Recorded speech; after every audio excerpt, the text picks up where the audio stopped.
평소에 하지 않던 새로운 활동을 갑자기 많이 하시다 보면요, 손바닥이나 발바닥 피부가 쓸리면서 물집이 생긴 적 있으실 텐데요. 거치적거린다고 물집을 뜯어내시는 분들도 있는데 그러시면 안 됩니다.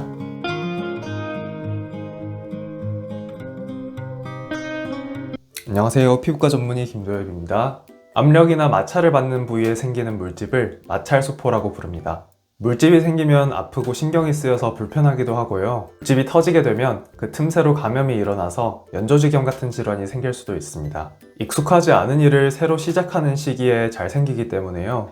오래 달리기 같은 운동을 새로 시작하거나 본인이 행군을 할 때 발에 잘 생길 수 있고요. 웨이트 트레이닝을 하거나 악기를 새로 연주하거나 노를 젓거나 할 때 손바닥이나 손가락에 생길 수 있습니다. 저도 골프를 잘 하지도 못하고 연습도 자주 안 하다 보니까요. 연습을 다시 하려고 할 때마다 손가락에 물집이 생기고 있습니다.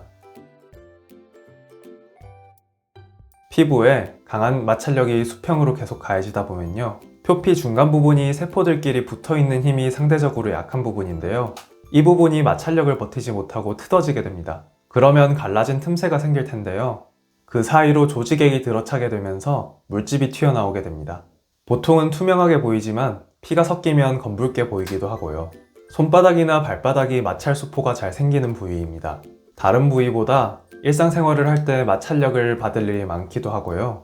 다른 부위들은 각질층이 얇기 때문에 강한 마찰력이 가해지면 윗부분이 남지 않고 같이 뜯어져 나가서 찰과상이 되는데요. 손발바닥은 각질층이 아주 두껍기 때문에 표피 중간이 갈라져도요. 웬만하면 각질층이 같이 떨어져 나가지는 않고 옆에서 잡아주기 때문에 물집이 생길 수 있게 됩니다.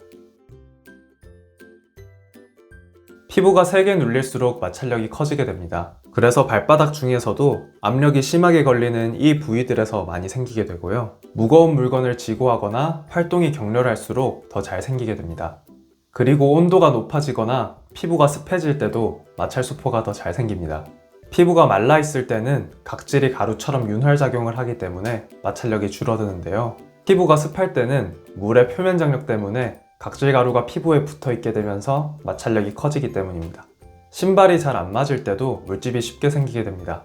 신발이 너무 꽉 끼면 신발에 발이 눌리는 부분에 마찰력이 커지고요. 신발이 너무 헐렁하면 발이 신발 안에서 전후 좌우로 움직이게 되면서 순간적인 마찰력이 커지게 됩니다.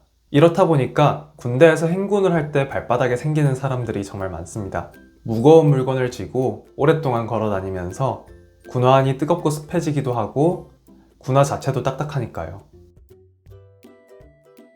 습할 때 마찰력이 커지기 때문에 양말이 축축해지면 마른 양말로 갈아 신어야 합니다.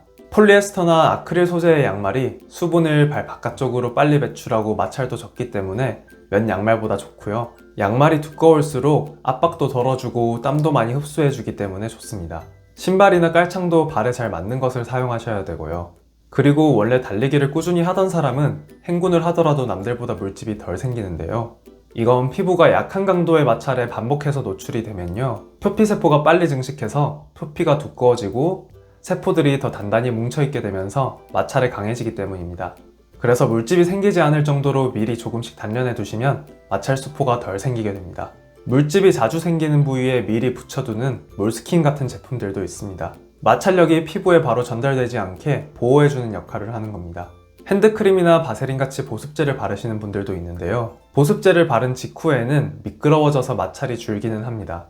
그런데 흡수되면서 점점 습해지고 윤활 기능은 떨어져서요. 바르고 1시간이 지나고서부터는 마찰력이 오히려 커지기 때문에요. 활동을 오랫동안 하셔야 될 때는 추천하지 않습니다. 마찰수포 치료의 목적은 통증을 줄이고 빨리 회복되게 하고 감염을 막는 겁니다. 불편하지 않으시면 그냥 두셔도 5일 정도면 각질층까지 새로 만들어지면서 낫게 되는데요. 많이 팽팽하고 불편하시다면 수포액을 빼는 게 도움이 됩니다. 멸균된 작은 칼날이나 주사바늘로 작게 구멍을 내서 빼면 되고요. 위에 껍질 부분을 물집 지붕이라고 부르고 아래 부분을 물집 바닥이라고 부르는데요. 물집 지붕이 자체적으로 보호작용을 해주기 때문에 절대 뜯어내시면 안 됩니다. 불편할 때 수포액을 빼주면 물집 지붕이 물집 바닥에 잘 붙으면서 통증도 줄어들고 빨리 낫게 됩니다. 물집 지붕이 없어지면 물집 바닥이 그대로 노출되니까요. 통증도 심해지고 감염도 상대적으로 잘 생기게 됩니다. 그래서 물집 지붕이 관리되지 않아서 사라진 상황이라면 듀오덤 같은 하이드로콜로이드 제제로 드레싱을 해야 합니다. 마찰이 별로 없는 것 같은데도 물집이 자꾸 생긴다면 수포성 유천 포착 같은 다른 물집 질환 여부를 확인할 필요가 있으니까요. 면역 형광 검사를 포함한 조직 검사가 가능한 피부과로 방문하셔야 합니다. 오늘 내용이 여러분께 도움이 되었으면 하고요. 지금까지 피부과 전문의 김도엽이었습니다. 감사합니다.